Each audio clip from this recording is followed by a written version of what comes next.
Kita akan lihat slide berikutnya, Mbak atau Mas. Oke, ini kita lihat, oke lah. Banyak perkembangan yang terjadi dan paling banyak untuk Jakarta. NTB, saya lihat mana NTB? Nusa Tenggara Barat. Nusa Tenggara Barat tidak terlalu banyak, tetapi ya berada di rata-rata dengan Bali ya, karena dekatan dengan Bali. Jadi ya memang hal-hal yang seperti itu. Ada yang paling banyak Jawa Barat, Jawa Timur, Jawa Tengah, Sulawesi Selatan cukup banyak, kayak gitu-gitu. Oke, lanjut. Nah, ini dia. Ini dari riset UMY yang ada banyak orang yang terdampak. Yang tidak terdampak itu, ini misalnya riset yang dilakukan di kampus saya, kampus Muhammadiyah, itu sedikit yang tidak terdampak dan dari mahasiswa juga seperti itu. Ternyata yang kena dampak ringan dan juga dampaknya cukup tinggi, itu banyak, cukup banyak di Yogyakarta itu. Mereka mengalami penghasilannya ODP, ora duwe penghasilan, tidak punya pendapatan. Yang tadinya 1 bulan seminar bisa 6 kali seperti Pak Rusyadi, Tuan Guru Mas Nun yang diundang pengajian 1 bulan 60 kali, sekarang pengajian hanya 3 kali. Karena itu pendapatannya berkurang, menurun jauh. Maka kepada para Tuan Guru sekarang ini juga ngenes, what is ngenes? Ngenes itu kasihan, karena pendapatannya kurang.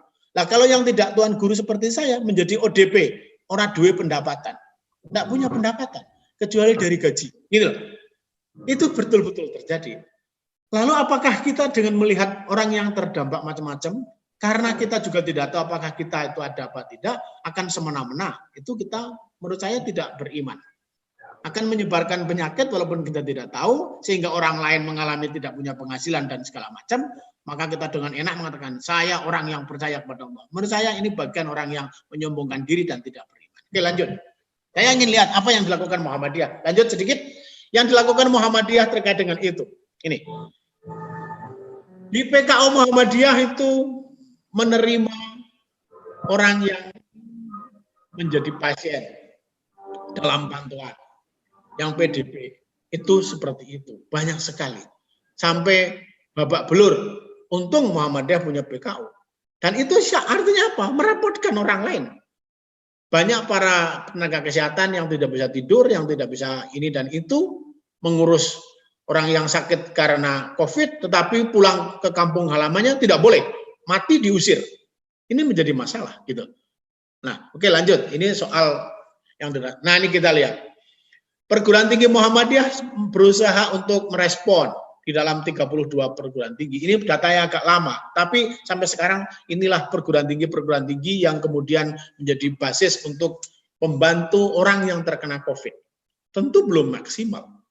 Tapi sekali lagi tidak bisa kita mengatakan bahwa orang yang merespon, orang yang hati-hati terhadap COVID adalah orang yang tidak beriman. Ya, sekarang kita akan lihat bagaimana cara merespon yang dilakukan oleh orang yang tidak percaya bahwa COVID ini adalah berbahaya. Harusnya ada dong. Oke, kira-kira gitu. Ini yang terjadi di dalam perguruan tinggi. Lanjut, biar cepat selesai, saya tidak usah terlalu lama. Nah, ini dia. Tadi sudah perguruan tinggi 71 rumah sakit untuk melayani pasien yang terkena COVID. Banyak, di banyak tempat. Jadi memang harus berhati-hati dengan persoalan ini, karena ini penyakit yang agak terbarukan.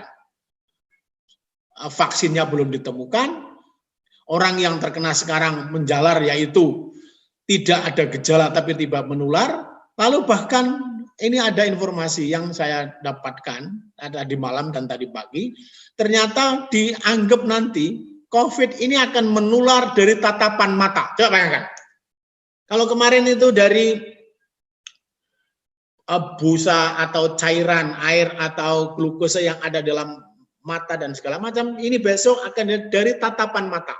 Jadi kalau Syekh Saiful Hamdi nanti menatap Pak Khairul Anwar, Pak Saiful Hamdi ini sudah ada COVID, maka Pak Saiful tertular gara-gara menatap matanya Saiful Hamdi. Gitu.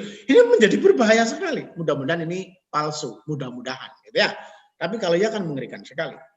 Oke, atau jangan-jangan nanti berkembang lagi isu begini, COVID-19 ini akan menular berdasarkan kiriman WA. Wah, tambah ngeri. Dari WA akan tertular, atau dari webinar. Nah, nggak akan ada webinar. karena COVID akan menular dari webinar seperti ini. Mudah-mudahan sih tidak terjadi begitu. Oke, lanjut, biar cepat selesai. Nah, inilah yang dilakukan oleh Muhammadiyah dan Aisyah sampai dengan 1-2 minggu terakhir kemarin.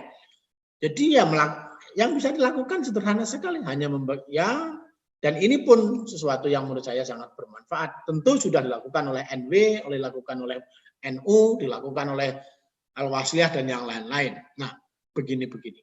Dilakukan pelayanan yang begitu rupa sehingga mengurangi beban mereka yang terdampak. Oke, lanjut. Nah, oke, ini beberapa daerah-daerah yang menerima bantuan sembako. Nah, saya ingin masuk bagian akhir, silakan lanjut lagi, cepat saja. Oke, ini sudah, lanjut saja lagi. Enggak terlalu. Ini dia yang dilakukan oleh Universitas Muhammadiyah Yogyakarta kepada mahasiswanya dan lingkungan sekitar. Kepada mahasiswa dan lingkungan sekitar. Ini saya kira bisa dicontoh oleh UNRAM dan IAIN Mataram, saya kira ya. Apalagi ini negeri, duit tinggal ngambil dari negara, dari Pak Jokowi dan Nadiem, kan? Ini dilakukan oleh UMY, memberikan subsidi lauk pauk pada mahasiswa yang tidak mudik per kepala sampai 3 bulan berikutnya, per bulan itu hanya memang baru bisa 600.000 untuk mahasiswa yang tidak mudik. 600.000 per bulan untuk biaya beli lauk gitu, dan pauk gitu. Mahasiswa yang tidak mudik karena mereka takut mudik. Lalu kemudian juga memberikan bantuan logistik kepada mahasiswa asing yang menjadi mahasiswa asing di UMY tidak pulang ke negaranya. Ini lebih tinggi kalau mahasiswa yang dalam negeri itu 600, kalau mahasiswa asing itu 2 kali lipatnya gitu. Karena mereka tidak bisa pulang ke negaranya dan mereka stres sebagian besar. Oke, lalu kemudian membagikan bantuan hand sanitizer, masker dan alat-alat kesehatan yang lain kepada masyarakat di luar UMY sendiri. Jadi bukan hanya mahasiswa tapi masyarakat di luar. Lalu ini yang sederhana, membagikan bantuan takjil dan berbuka puasa dan sahur kepada mahasiswa serta masyarakat sekitar. Ini yang tidak terdampak begitu. Yang tidak terdampak langsung penyakitnya, tetapi mereka tadi mengalami penurunan pendapatan. Karena banyak sekali orang yang mengalami penurunan pendapatan. Pertanyaannya, Pak, kalau misalnya dosen boleh nggak? Boleh, asalkan nggak malu ambil. Gitu kira-kira. Oke, lalu kemudian pengurangan SPP kepada mahasiswa lama. Dan yang baru besok akan dikurangi. Nah, ini kenapa? Karena menurut survei yang kami lakukan, di Universitas Muhammadiyah kami punya mahasiswa 21.000. Hanya diperkirakan hanya separuh mahasiswa yang akan mendaftar ulang, mahasiswa lama. Yang semester 3 besok ini diperkirakan hanya 50% yang akan mendaftar kembali. Itu pun sudah dikurang SPP-nya. Lalu kemudian subsidi pulsa kepada mahasiswa, seluruh mahasiswa nih, Pak Khairil, saya Pak Saiful Hamdi, dan kemudian Pak Rusyadi, seluruh mahasiswa yang jumlahnya 21.000, mereka itu mendaftarkan karena ada nomor UMY, maka mereka dapat subsidi pulsa selama 3 bulan. Setiap bulan 150.000. Lalu kemudian semua kuliah besok ini akhirnya akan daring seperti instruksinya Om Nadiem. Begitu. Nah, apa yang ingin saya katakan?